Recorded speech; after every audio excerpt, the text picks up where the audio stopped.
بسم الله الرحمن الرحيم waxaan shirkan jiraayid aan u qabanaynaa inaan shacabka magaalada muqdisho ee gobolkan banaadir aan la wadaagno laba xeer oo muhiim ah kaas oo ka soo baxay xafiiska duqa magaalada muqdisho isla markaana ay shaqo wadaag ka wada dhaxayso waaxda bulaacadaha ee dawladda hoose xamar iyo taliska ciidamada ilaalada deegaanka xamar oo waajib ahaan fulintooda iyo shaqadoodaba ay qusayso xeerka koobaad duqa magaalada muqdisho ahna gudoomiyaha gobolka banaadir markuu arkay dastuurka jamhuuriyadda federaalka Soomaaliya iyo sharciga u degsan dawladda hoose xamar lambarkiisuna yahay number 6 ee soo baxay 12 bisha 1980 isla markaana uu dhageystay warbixinta ay soo gudbiyeen waaxda bulaacadaha dawladda hoose ee xamar ayna jiraan dad si xatooyaa u isticmaala tubooyinka bulaacadaha magaalada muqdisho markuu hubsaday in dadkaasi ay ku xadgudbeen shuruucda dalka waayo waxay isticmaaleen bulaacadaha oo ah dan guud oo loogu talagalay in biyaha ka qaadaan goobaha iyo deegaanada ee magaalada muqdisho ka degaan biyaha markuu xaqiiqsaday in lagama maarmaan ay tahay in dib loo howlgeliyo bulaacadaha maadaama ay ka mid yihiin howlaha muhiimka ah ee lagu daryeelayo badqabka iyo fayadhowrka magaalada muqdisho waxa uu soo saaray xeerkan qodobka koobaad mamnuucid isticmaalka bulaacadaha laga bilaabo maalinta la saxiixo xeerkan waxaa la mamnuucay isticmaalka tubooyinka bulaacadaha ee magaalada muqdisho sababtoo ah waa adeeg loogu talagalay in ay biyo roobaadka ka qaadaan goobaha biyo deegaanka ee ku yaala xaafadaha kala duwan ee magaalada muqdisho hase ahaatee waxaa la ogaaday inay jiraan dad qaab xatooyaa u isticmaala ama ugu xirtay tubooyinka wasaqaha ka soo qaada guryo ama goobo ganacsi oo si gaara loo leeyahay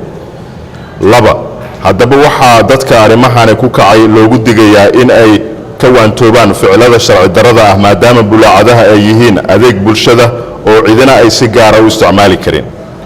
qodobka labaad ganaax lacageed iyo ciqaab dembiyeed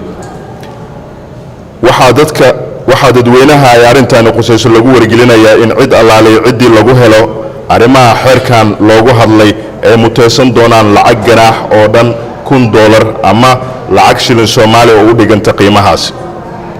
sidoo kale waxaa ciddii falkaana lagu helo la horgeenayaa maxkamadaha ku shaqada leh dembiyada noocan oo kale ah si loogu xukumo ciqaabta arrimahan ku habboon maadaama ay galeen fal dembiyad liddi ku ah shuruucda dalka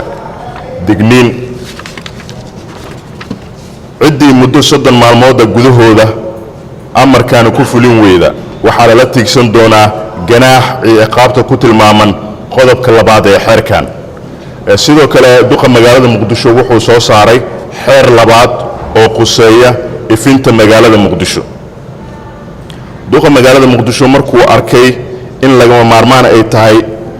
in wax laga qabto iftiiminta magaalada muqdisho maadaama ay tahay arrin wax ka qabanaysa amniga iyo bilicda magaalada waxa uu soo saaray xeerkan qodobka koobaad laga bilaabo maalinta xeerkan la saxiixo waxaa dadweynaha guryaha ku leh magaalada muqdisho la farayaa cid waliba gurigeeda hortiisa inay ku dhajiso nal waxaa arrintaasi ujeeddo ahaan loogu dan leeyahay laba ujeeddo oo kala ah kow in sare loo qaado iftiinka magaalada sababtoo ah waxaa jira meelo badan oo xaafadaha magaalada ka mid ah oo aan waqtiyada habeenkii la mari karin iftiin la'aan awgeed labo dhanka kale haddii iftiin la helo waxaa suuragal noqonaysa in la xoojiyo sugidda howlaha amniga magaalada waayo meelaha cadowga bulshada ay ku dhuumaaleystaan ama ay wax ku sameeyaan waxaa ugu badan xaafadaha mugdiga ah ee aan iftiinka lahayn qodobka labaad cidda amarkan qusaysa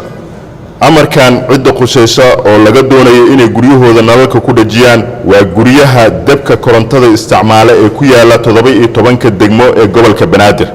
waxaana nalka lagu dhajinayaa wejiga hore ee guriga dhanka wadada saaran waana in uu shidnaado 12 maqribnimo ilaa 6 subaxnimo habeen waliba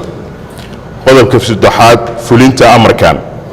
amarkan fulintiisa waxa ay bilaabanaysaa 30 maalmood kadib markii amarkan la saxiixo waxaana fulintiisa u xil saaran taliska ciidamada ilaalada deegaanka xamar cid allaaliyo ciddii amarkan ku xadgudubta ama u hoggaansami weyda waxaa lagu ganaaxayaa lacag dhan $200 ama lacag shilin Soomaali oo qiimo ahaan u dhiganta 17 degmo ee gobolka Banaadir waxay u xilsaaran yihiin inay amarkan gaarsiiyaan dadweynaha ku nool degmooyinka iyo inay abaabulaan barnaamijyo wacyigelin ah ee la xiriira fulinta amarkan howl fulin wacan waxaa xeerkan saxiixay duqa magaalada Muqdisho ahna gudoomiyaha gobolka Banaadir mudane Cabdiraxmaan Cumar Ismaan injineer Riiso maasanadiin